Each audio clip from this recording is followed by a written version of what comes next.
Malabon, Pilipinas at buong mundo. Naitay Kapuso, pahiram po ng 20 minutes ng inyong hapon. Ako po si Boy, and welcome to Fast Talk with Boy Abunda. Sa lahat ng kasama ho natin sa Facebook at YouTube, sa lahat ng nakikinig po sa DZWB, welcome to the program. Una, maraming salamat. TAG Awards, Chicago, para sa karangalang ito, Best Celebrity Talk Show Host. Para po sa Fast Talk with Boy Abunda. Hindi lamang po ito para sa akin, para po ito sa lahat ng narito. I share this with the men and women of Fast Talk. TAG Awards Chicago, maraming salamat. I am Boy Abunda and I am TAG victorious. Pero winner din ang ating panauhin ngayong hapon. I look forward to this conversation dahil matagal kaming hindi nagkikita. Sabi ko nga sa kanya kanina, guwapo pa rin. Hindi pa rin nagbabago. Naitay Kapuso, please welcome the one and the only Joey Marquez.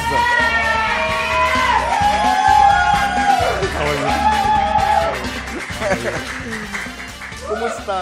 Mabuti naman. Pag sinasabihan kang guwapo pa rin, ano ang reaksyon? Siyempre proud. Oo naman. Dalawa lang nakapagsabi sa akin noon. Talaga? Nanay ko at saka ikaw. Hindi pero alam mo, Joey, na ang tagal natin hindi nagkita. Oo nga. Pero alam mo, mula't mula, na ang apil-apil mo. Talaga? Parang hindi ko alam yun, Hindi. I mean, alam mo yun, no? May mga tao, halimbawa, pag pinag-uusapan ka, may mga tao kasi na gwapo. Di ba? Gwapo. Pero may mga tao na ang lakas ng apil. Yan ang sinasabi ko kila Richard nung araw. Kinagawa mo? Richard has the looks. Definitely. Correct. John has the youth. I only have the sex appeal. Oh! Tama yun. You know why? Every time I ask for it, I appeal. Hindi ako handa doon. Joey, after all these years, kumusta ka ngayon? Mabuti naman. Oh. Everything is doing well. Oo. Happy. What kind of a place are you in your life right now? Sa virtue ko ng maturity at saka simplicity, yung madaling makontento sa buhay, gano'n. I don't aim for anything anymore because I think I've reached that already. Humility is number one. Totoo. Totoo. Paano mo narating yon? I know it's a hard question, no? But nasa negosyo tayo na napaka-competitive. Yes. Nasa negosyo tayo na ang hirap-hirap maging humble dahil nga sa paglabas mo, tinitilian ka, kilala ka ng tao, kahit ka saan pumunta, you are recognized. Now when you say simple and humility, di ba? Yes. How'd you get there? Kasi I paid my dues growing up eh. Tama. I started from the bottom. And I stayed from the bottom. Kahit na medyo nakaangat ng konti, my foot is still on the ground. That's one formula siguro that never failed. At hindi ka lumipad. At hindi ako lilipad. Kahit may pakpak akong malaki, hindi ako lilipad. Oo. Kasi hindi lahat ng binibigyan ng pakpak dito sa industriyang ito ay lumipad. Oo nga. Di ba? Tumaas ang paningin nila sa tao. Totoo. I remember isang beses, we were in Boracay. Yes. Tito Dogs is still alive. And you were mentored by one of the best.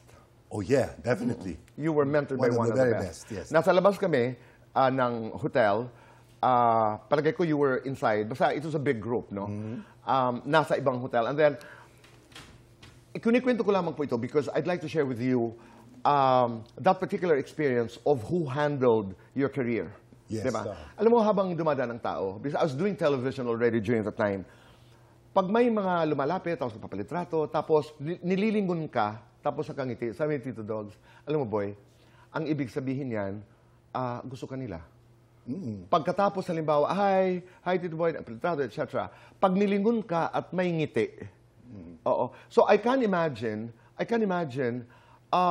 the wisdom that he shared with you. Kung meron kang natutunan dito sa industriya at sa buhay, mula sa isa sa pinakadakilang manager dito sa industriya, what did you learn from the great Douglas Quijano? One thing I could not forget when he was telling me na, alam mo mga daan sa akin, nung nagsisimula pa sila, parati ako ang tama. Pero nung nasa taas na sila, mali na ako. But I always tell them, kahit gaano ka kasikat, malalaos ka, manager pa rin ako. Ah. Kaya alam ko ang gagawin mo at huwag mong sabihin mas marunong ka. Kahit ako, nag-aaral pa rin. Kaya sabi ko sa sarili ko, magandang example to na dapat parati mong tinitignan yung mga payo sa'yo. Huwag kang parating i-overcome kung mas magaling ako sa'yo. No, nobody is better than anyone. The real thing, ang totoo niyan, it's a never-ending learning eh. Napaka-wise nun. I'm attempting to write a book. 13 things I know about managing public figures in the Philippines. Yes. Isa sa mga chapters na yun ay exactly what you said. Na the one immutable law in the business is that lahat ho tayo dadaan. Yes. Lahat ho tayo, di ba? May tinatawag pa kami na reversal of roles. Halimbawa, bawo ang artista, di ba? Opo, kung anong gusto niyo po, opo, dito ka dapat, ito ang kanta, ito ang pelikula, opo, lahat yan. Pero pag sumikat yan. Wala na. Nakalimutan na, mas magaling na ako siya. Pero tama si Tito Dogs, Tama di ba? siya. Dadating ang araw, mawawala ka, manager. Manager pa rin ako. Pero Joey, ang ganda ng iyong kwento. Sabi mo nga kanina, sa baba ka nag-umpisa. I got that story. Bata ka pa, nag-janitor ka. 14 years old. 14. Ano yun? What was happening in your life? Siguro, at that age kasi, parang nahiya na ako humingi ng pera sa magulang ko eh. Sabi ko nga Ang gwapo mo, tingnan mo. Di ba Photoshop yan? wala pa noon. Yun, sabi ko, dahil siyempre mother ko, single Right. mother, sabi ko, malis well, magtrabaho na ako. So from there, yung Anong mga trabaho ang pinasok mo? janitor, snack bar attendant, Saan to? Pampanga? Pampanga. Oh, Tapos okay. naging busboy, hanggang sa nagbigyan ako opportunity to play basketball. Doon nag-umpisa. Doon nag-umpisa lahat yun. Oo. And even acting, it's just, I was just in the right time, in the right place. Tama. Oo. Kasi yung palibasa yata nun, hindi naman ako kasama dun eh. Kumbaga Paano ka nasali sa palibhasa? sumasama lang ako kay Richard noon. Tapos meron silang meeting yata o taping. Wala, dapat si Gabi yun eh. Miguel Gabi, Rodriguez, Gabi Concepcion. Gabi Concepcion, and Richard Gomez. Oo, the three hardest guys. Wala at that sila. time. I think they were considering Edo, wala rin. Okay. So, si Direk Johnny sabi sa akin, basketball player ka, was playing in Ginebra din. Okay. Gusto mong umacting, sabi sa akin. Why not? Ang first question ko is, hindi yung mahirap ba? Hindi yun. Sabi ko, magkano? Sinong tinanong mo? Si Mr. M. Oo. Sila yata nagsabi sa akin, mga PA, 1-2. Uy, okay na. 1-2. Pwede na. Okay na. Pwede na. So ginawa mo? Ginawa ko. Oh, that's a 1-2. Oo. Oo, ang sarap. Sana meron tayong 2 araw para magkipagkwentuhan. Ano tayo mag-uusapan? Joey, kumusta ka bilang kapatid? Kapatid, Lalo na Kimi Milani. kapatid sa lahat ako. Wala akong Kapatid sa pinipili. Lahat, kasi, sabi ko, ang sarap naman magkaroon ng kapatid, di ba? Kagawa ka ng kaaway. Oo. O, di ba? At saka gustong-gusto ko yung konsepto mo because I was reading a lot of your materials. At ito yung nais ko ibahagi kasi agree ako sa'yo. Wala yung half-brother, half-sister. Walang ganun. Para sa'yo. Walang ganun. Oo, eh. Wala yung half-hearted. Kailangan it's either mahal mo o hindi mo mahal. Tama. At hindi nahahati. At hindi nahati. Ang paghahati lang kasi yung nililigan ng division eh. Sabi ko, everything will be successful pag you come in as a whole. Right. Mahal na mahal ko ang kapatid mong, ni Milani Marquez. Kaya, in one of your controversies, hindi ko malilimutan yung kanyang, when she was trying to defend you, do not judge my brother because he's not a book. I've seen that. Nahumulog ako sa kama. Sabi ko tumayo, that's my sister! Oh, di ba? Di ba? Matagal kaming nagsama dahil kung saan ako nagsimula, ay doon nagsimula si Mimilani. Pero hindi ko lang naabutan. Pero yung isa mong kapatid ay Diyosa ang aming tingin.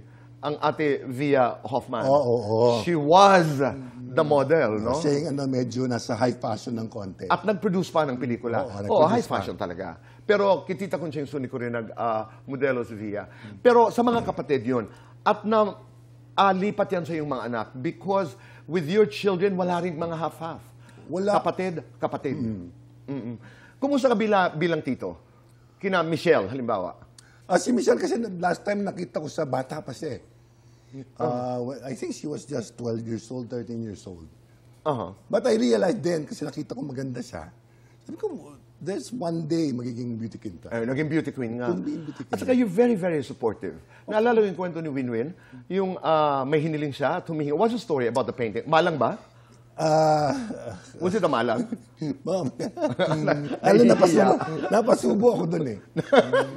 Kasi sabi sa kanya, Win, you're proven already. You're won the title already. So why join? I just want to prove myself that she can still do it.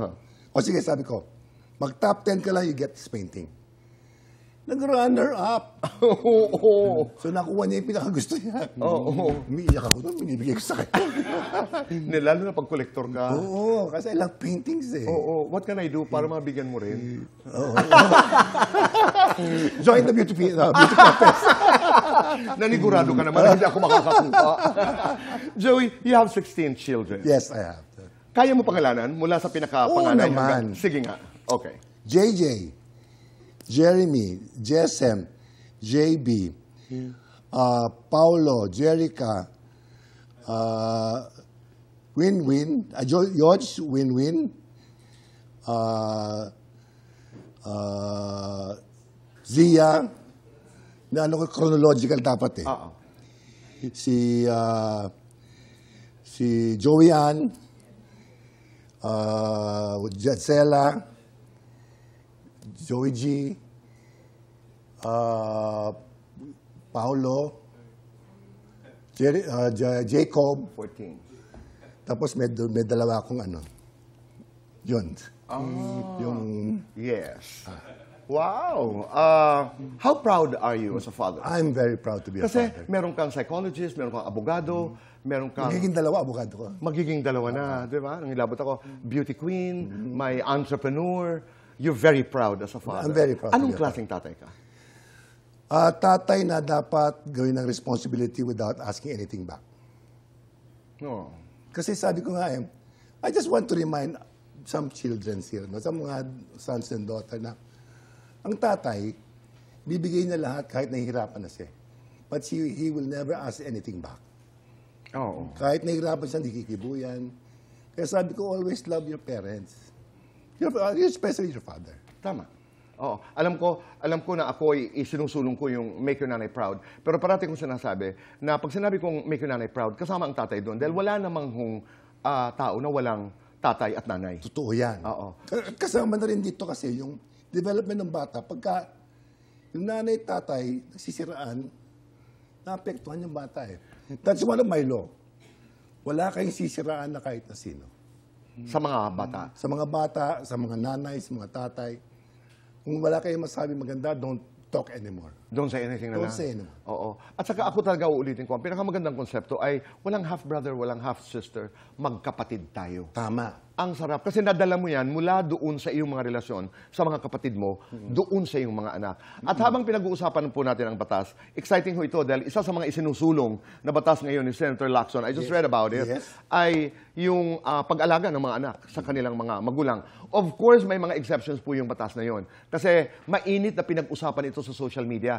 Kung karapatan ba o may katungkulan ba, may responsibilidad ba ang mga anak alagaan ang kanilang mga magulang na nagpalaki at nag-alaga sa kanila?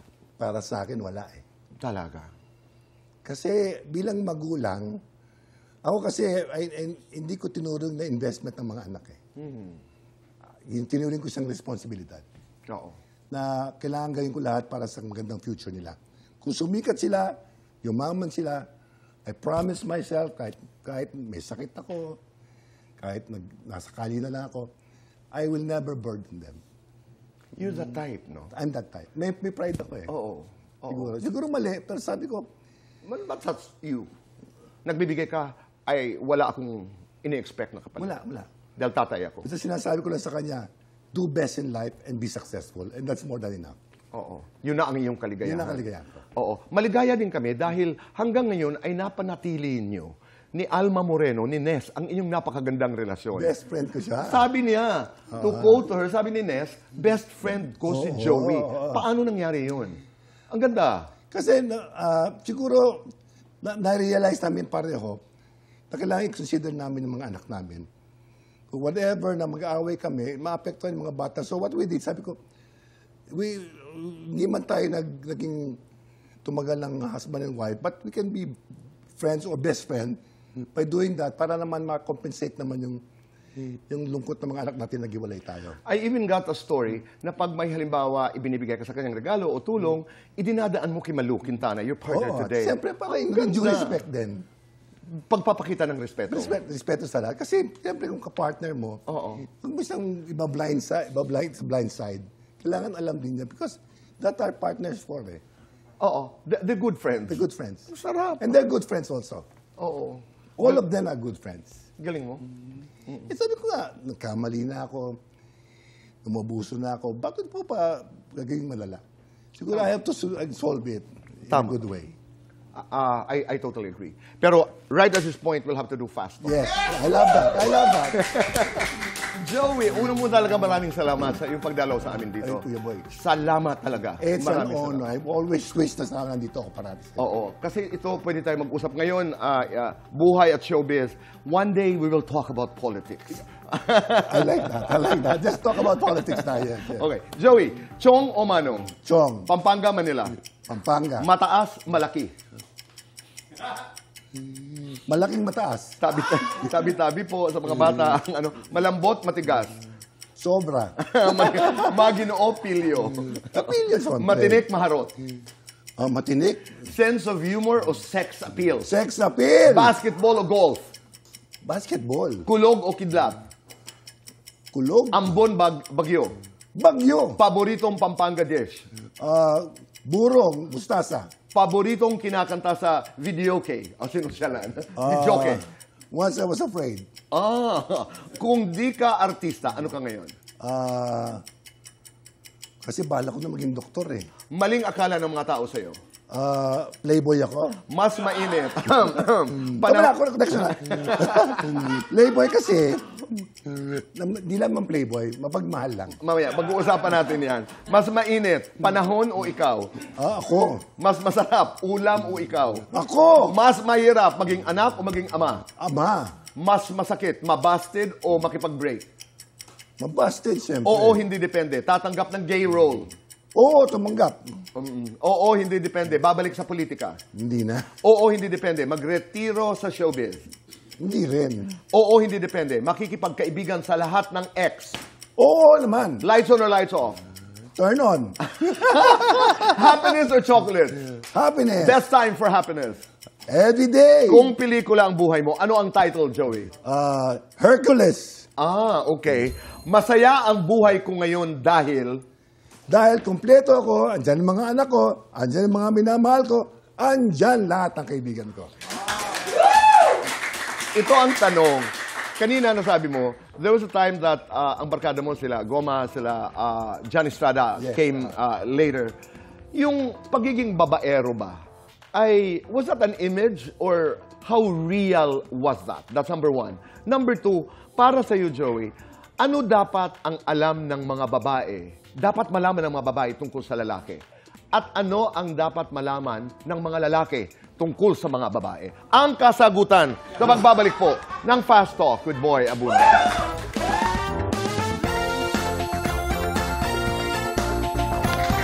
We're back in the show. Kasama po natin Joey Marquez. Yung babaero tag.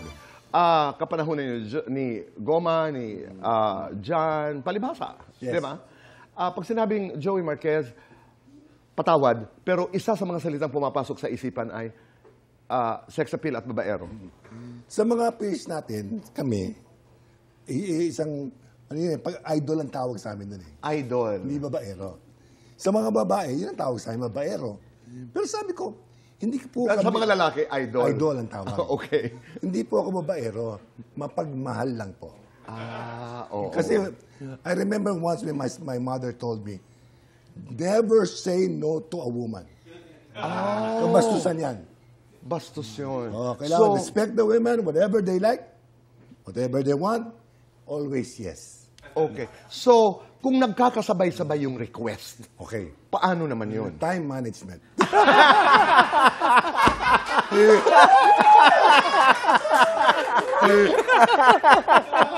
Hindi ko kinaya yon.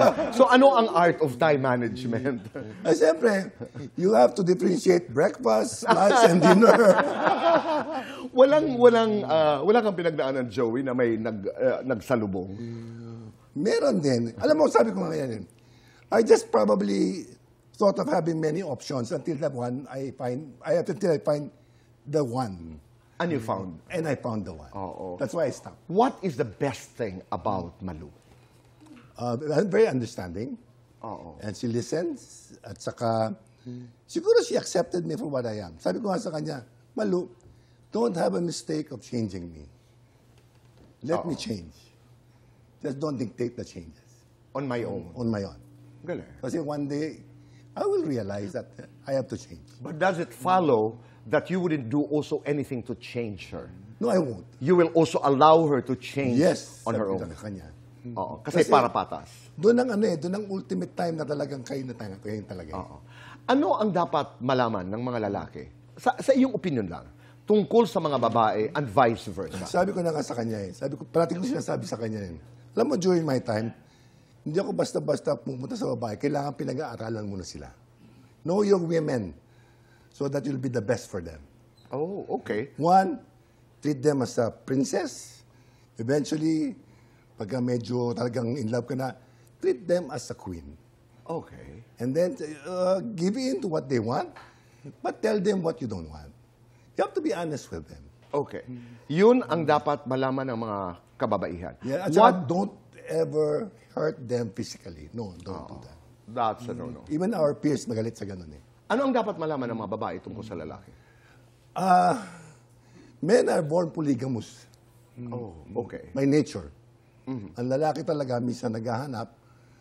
Pero minsan kasi kumakuha lang siya ng options Pero once they found the real one, kahit bali-balik pa rin mo yan, hindi naaalis sa yan. At saka you're monogamos now. Very monogamous. Di ba? So, in effect, that was part of the journey. Oh yeah, that's part Pero- of my journey, part of my learning, and part of what I am right now.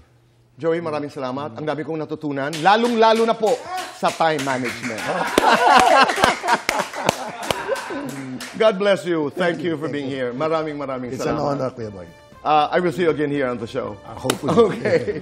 Naitay Kapuso, maraming salamat po sa inyong pagpapatuloy sa amin sa inyong mga tahanan at puso araw-araw. Be kind. Make your nanay and tatay proud. And say thank you.